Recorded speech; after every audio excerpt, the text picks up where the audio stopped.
A funeral in 1975. German veterans salute over Otto Skorzeny's coffin. Hitler's favorite commando who rescued Mussolini. But an Austrian Jew is in the crowd. Joseph Ronen, who lost family in the Holocaust, isn't there for revenge. He's paying respects to the Nazi war criminal he recruited as a Mossad assassin. And that's not the strangest part of Skorzeny's family story.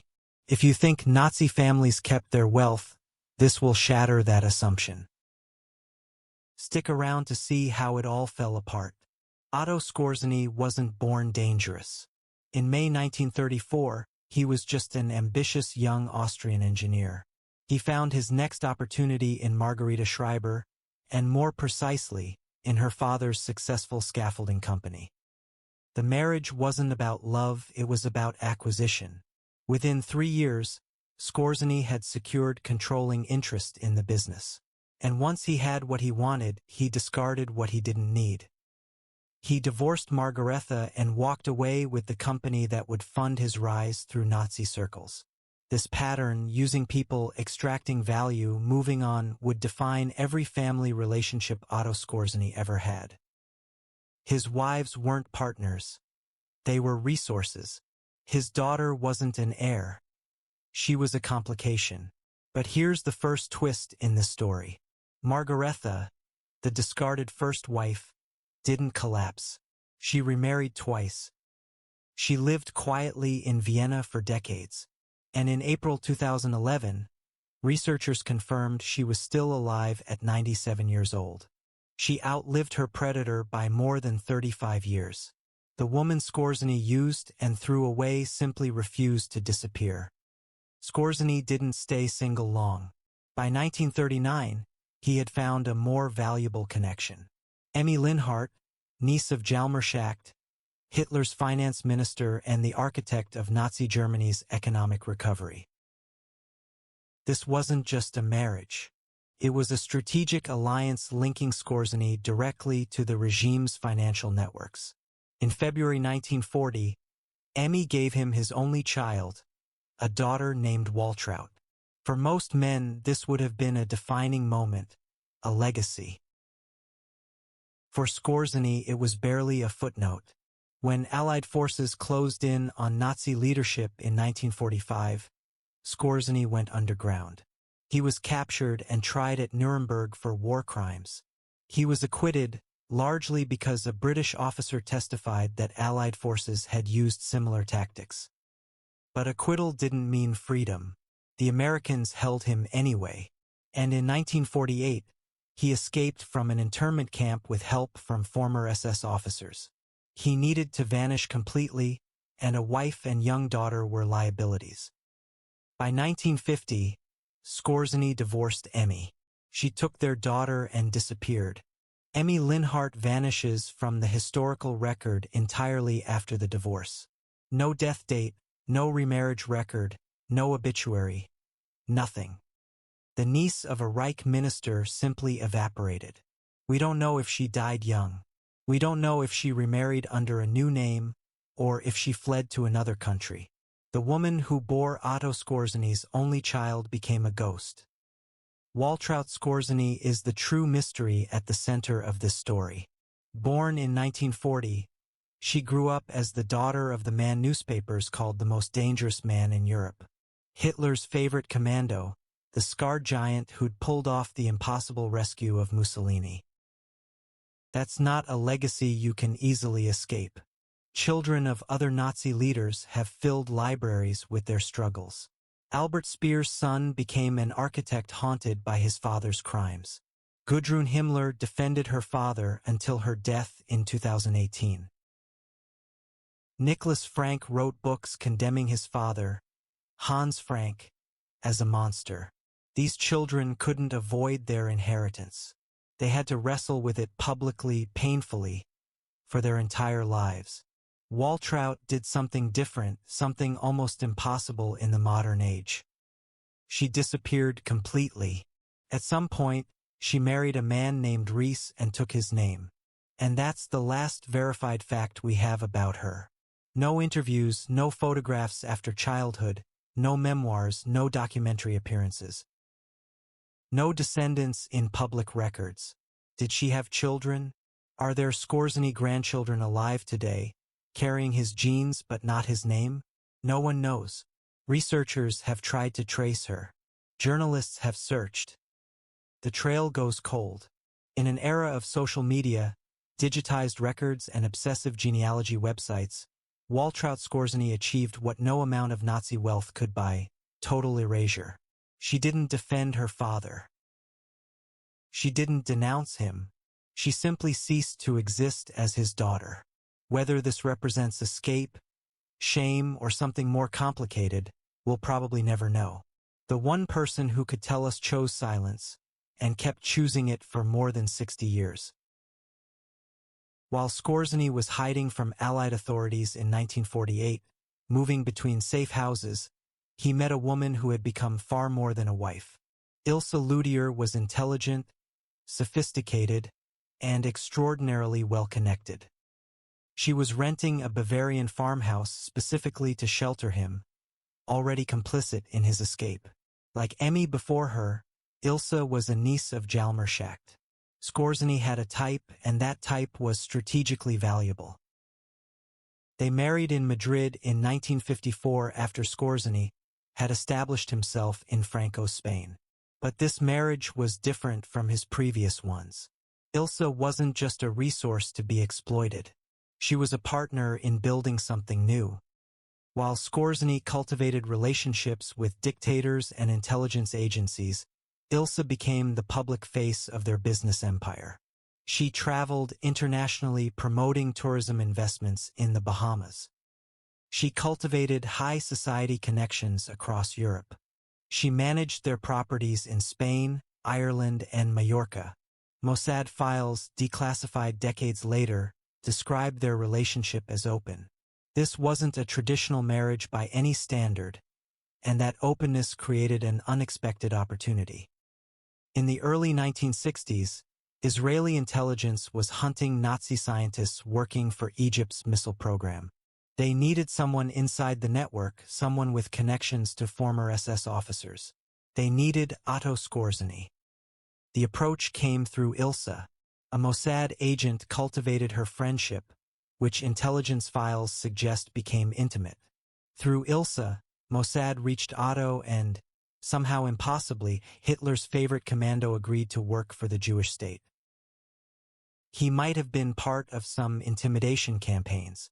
Some reports indicate he was involved in at least one assassination. Did Ilse know about this? Did she help her husband change from a Nazi war criminal into an Israeli asset? The archives that could answer these questions are now scattered, but we will get to that. The commando dies alone. Otto Skorzeny passed away from lung cancer in Madrid on July 5, 1975. He was 67 years old. His life after the war was truly extraordinary. He was acquitted at Nuremberg, escaped Allied custody, established businesses across 3 continents, and advised governments from Argentina to Egypt, secretly working for the intelligence service of the very state his former comrades had tried to destroy. But let's look at what he left behind. He had no sons. He had one daughter who refused to acknowledge his existence. He had a widow with no children of her own. And he had an archive. 60 years of photographs, letters, passports, medals, and documents were sitting in their Madrid villa with no heir to receive them. Ilse Skorzeny was now the only guardian of the legacy of Europe's most dangerous man. Every photograph of him with Mussolini, every letter from his SS comrades, his collection of 13 different passports from his years as a fugitive. The wristwatch Mussolini gave him after the rescue. Decades of correspondence that could shed light on his post-war intelligence work. All of it now belonged to Ilse, and what happened next would have made Otto Skorzeny, the man who built his fortune by exploiting others, appreciate the bitter irony. This is where everything you'd expect about Nazi legacies begins to fall apart. The usual assumption is that these families protected their wealth, that loyal descendants preserved their archives. and that the money and property were passed down through generations, carefully guarded. The Skorzenys had no generations to pass anything down to. By the 1990s, Ilse was elderly and increasingly isolated. Her husband had been dead for 20 years. She had no children.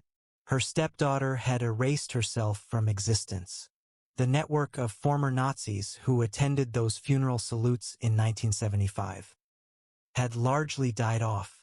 She was alone in Madrid with a villa full of historically significant documents and no one to leave them to. A Spanish businessman recognized the opportunity here. He befriended her. Gradually, over the course of months or years, he became indispensable, handling her affairs, managing her finances, and keeping her company. In 1998, Ilse gave him full power of attorney. In 1999, she signed a new will, leaving him everything. The villa, the archives, the Mussolini wristwatch, the 13 passports, the letters spanning 6 decades of correspondence with former SS officers, intelligence contacts, and business partners across 3 continents. By the time Ilse Skorzeny died around 2002, she was bankrupt. She spent her final years in a nursing home in Tres Cantos, outside Madrid, supported by the charity of the same man who had systematically defrauded her. The legacy of the most dangerous man in Europe wasn't preserved by devoted descendants. It wasn't protected by Nazi networks or far-right organizations. It was stolen by a con artist who saw an old woman with valuable possessions and no one to protect her.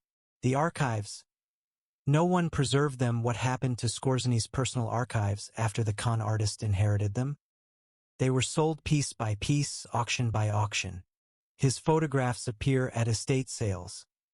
Skorzeny with Mussolini, Skorzeny with Hitler, Skorzeny in his SS uniform.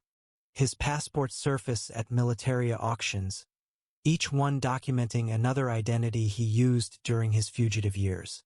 Military documents end up in private collections. Personal letters get scattered across dealers in 3 countries. The intimate correspondence that could have clarified his post-war motivations, why he worked for Mossad, what he actually did for them, how he justified it to himself, is dispersed across the antiquities market. No museum holds the complete collection. No institution stepped in to preserve it. No family member cared enough to keep it together. A unified historical record that could have answered questions about one of the 20th century's strangest figures was broken apart for profit. Researchers now have to piece together fragments from auction catalogs and private collectors, never certain what they might be missing. The man who stole everything from a dying widow made his money and moved on. The history got scattered to the winds. The grave no family wanted back to that funeral in Madrid. The Nazi salutes over the coffin. The Hitler songs. Skorzeny's 14 medals displayed on velvet swastikas, catching the light. And hidden among the true believers, Joseph Ronen, born Kurt Weissmann in Austria, a survivor of a family largely destroyed in the Holocaust, now paying respects to the Nazi he'd recruited as an asset. Drawing more veterans, more salutes. Skorzeny's ashes were interred in the family plot at Dublinger Cemetery, Group 32, Row 7, Number 32. But what family? His first wife was still alive in Vienna and wanted nothing to do with him. His second wife had vanished decades earlier. His daughter had erased herself so thoroughly that no one even knew if she attended. His widow would be systematically defrauded over the next 2 decades and die in poverty. The grave is a monument to a legacy that no one wanted to carry. The name Skorzeny, once synonymous with daring, danger, and Nazi loyalty, ends there. No descendants visit, and no family maintains the plot. It's just a marker in a Viennese cemetery, visited occasionally by historians and military enthusiasts, ignored by anyone who shares his blood. The questions that will never be answered. Did Waltraud Skorzeny have children? Are their descendants alive today, carrying his genes under different names, perhaps unaware of or deliberately ignoring their grandfather's history? What happened? To Emmy Linhart after the divorce? Did she die young, remarry and live a quiet life, or flee to another country? How much did Ilse truly understand about her husband's work for Mossad? Did she facilitate it knowingly, or was she manipulated by both sides? The archives that could answer these questions are scattered across auction houses and private collections. The family, members who could tell us, chose silence or vanished entirely before anyone thought to ask. Otto Skorzeny built his career on ruthlessness. He used his first wife for her father's company. He abandoned his second wife and daughter when they became inconvenient. He survived by making himself useful to whoever was in power. This included the Nazis, then Franco and various dictators, and finally the Israelis. But empires require heirs. Legacies need someone who is willing to carry them forward. Skorzeny's own family refused to take on his legacy. His daughter made herself disappear. His widow was cheated and left in poverty. His historical documents were sold off one by one. Even the swindler who took everything didn't really care about keeping it preserved. He was only after the money. In the end, the most dangerous man in all of Europe left behind only silence, some scattered papers, and a grave that no family member wanted to visit.